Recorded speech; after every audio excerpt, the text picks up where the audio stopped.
Well, here you are. You're gay or bi or lesbian or transgender or intersex or queer in some way or other. You may be agender or pansexual, or you may not be sure what the heck is going on. I understand. I really do.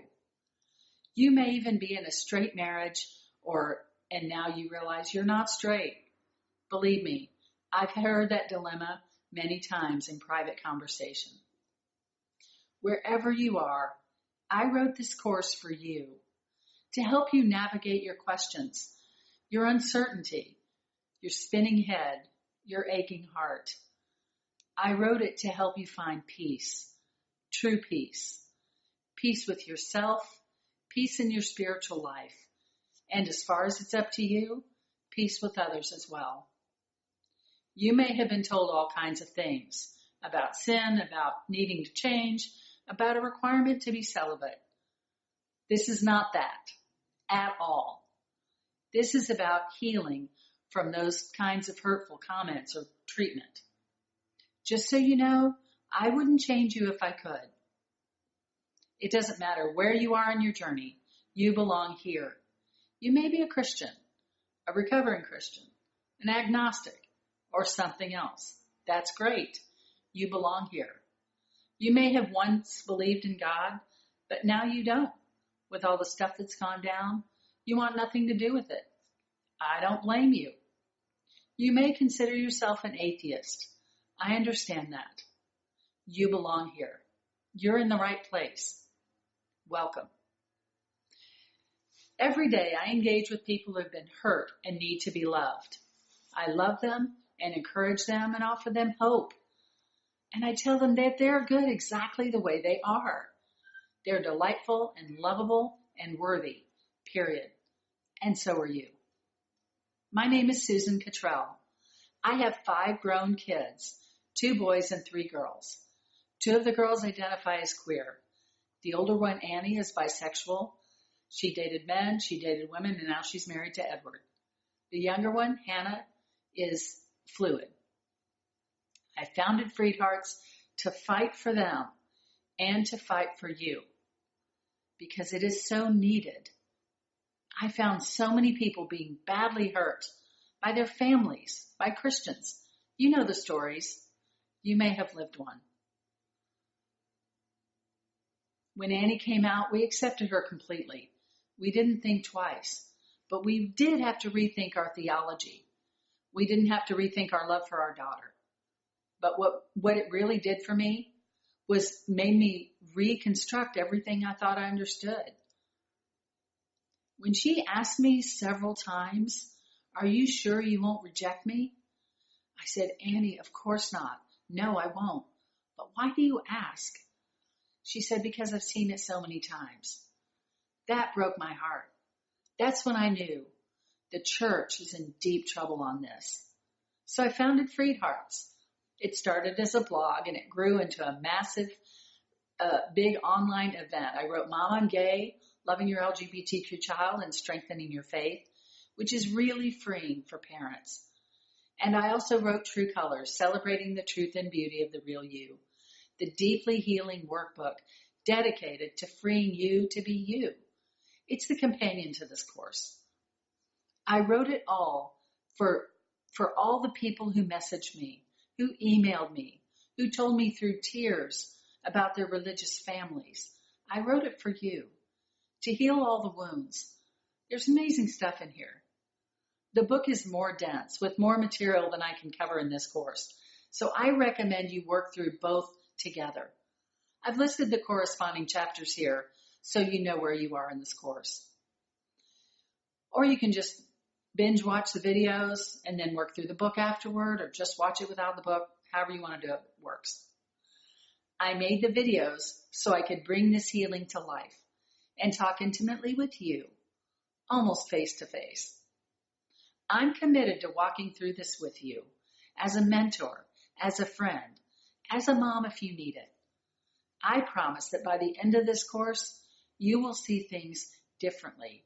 Your heart will be more free.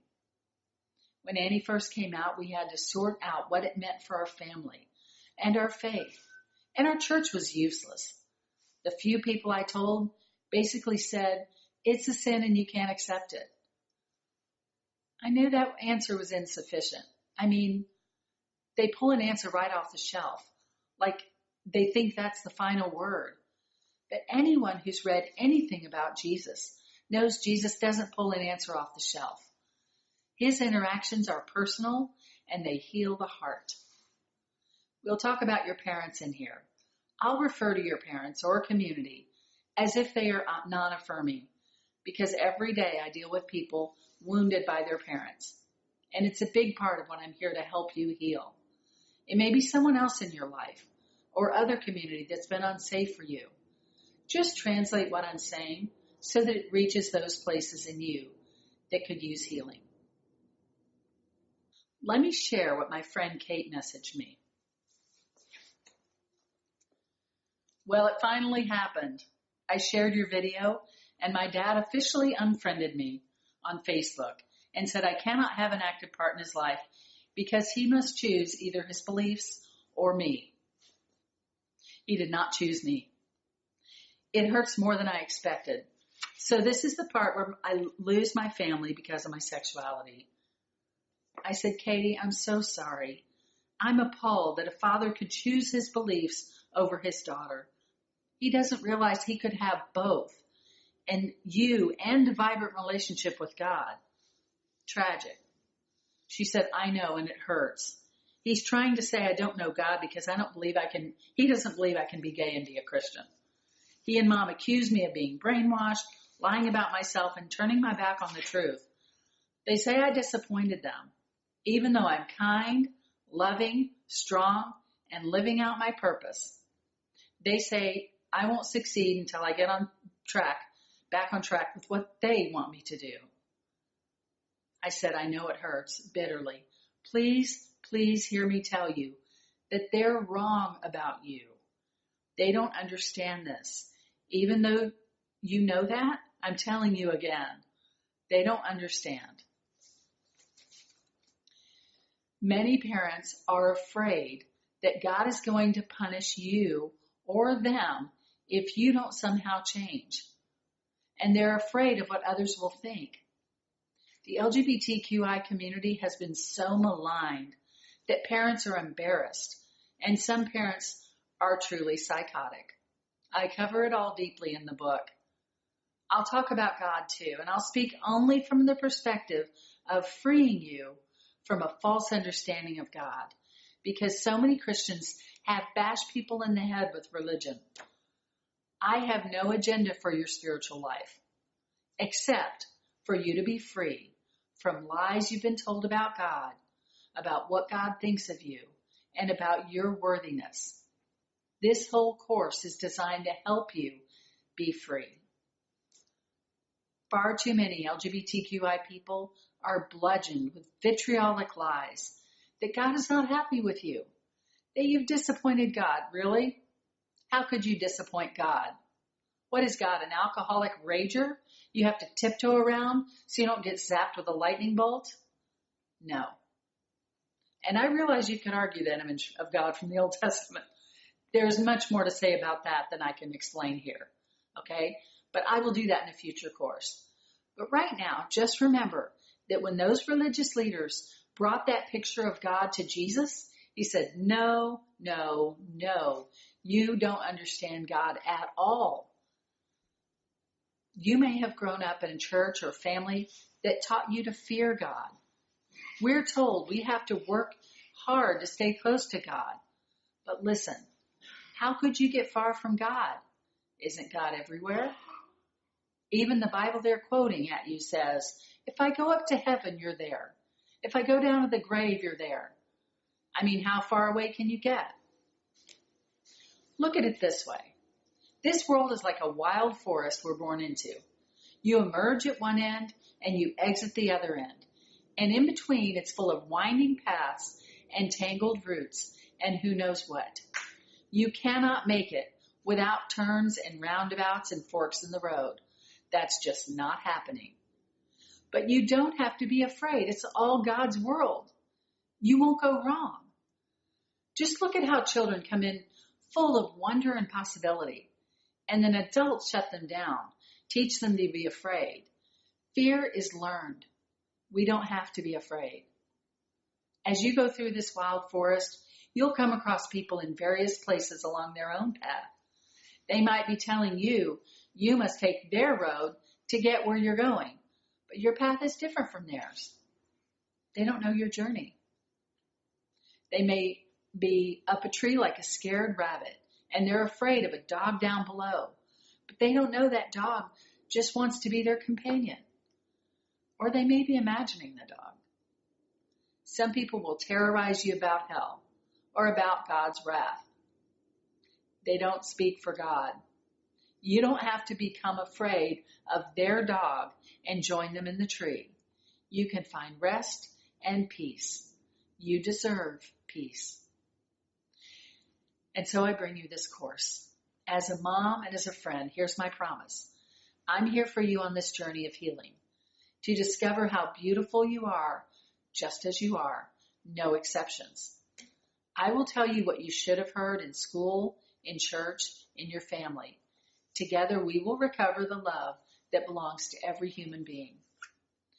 The healing in these three areas of your heart, it is healing with others, healing with God, and healing with yourself. We'll start with the relationship of others, with community. And remember that wounds come in relationship, and so healing comes in relationship. When we get to the middle part, we'll talk about God for the purpose of healing you from lies you've been told. You'll find it very freeing. I may also refer to the Spirit as well. So let me tell you what I mean by that. Two things. First, the Spirit of God is accessible to every one of us who seek to hear. And any one of us can hear the Spirit of God or the Holy Spirit.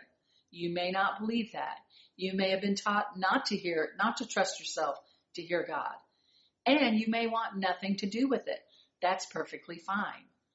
The second thing I mean by spirit is this, that it's the deepest part of us. Our spirit knows what we need, knows what's best for us. And we can hear that part of us when the muck is cleared away and when we can trust ourselves to listen. You may not believe that. If you've been taught that you can't trust your spirit, or you think your track record is not so great, some people may have told you that your heart is deceitfully wicked and you can't trust it. But then, aren't you being told by people whose hearts are deceitfully wicked? So why would you trust them? Your spirit is good, and you do know. You know what's good for you, and you know what doesn't fit you. You're the expert on you. Nobody else is. So if I mention hearing the Spirit, you hear it in whatever way is empowering to you, whether it's the Spirit of God within you or your deepest spirit. Got it? This course is about empowering you. You get to choose what works best for you. Finally, we'll talk about you coming to peace with you, how you can love yourself. There's so much power in that. You get to go, we have got to get over how negatively we speak to ourselves and think of ourselves. We've been conditioned to do it, but we need to break free from that. Near the end of the course, I'll talk about how to be your own best friend. One last thing. You who have been marginalized in some way or other than gender, if it's been in some way other than gender or orientation, this course will give life to you as well. Just reframe what I say to fit whatever your situation is. If I talk about a boy who can't wear a dress he wants to wear in the 3rd grade, you might hear that as being the only person of color in your class or being ridiculed for your wheelchair. Whoever you are, we are here together to discover and celebrate the truth and beauty of the real you, so your heart can be free, so you can love and be loved as you deserve. I'll wrap up this first session by saying, welcome, I'm glad you're here, and I look forward to this time together. Take your time and enjoy. Now go love and be loved. You deserve it.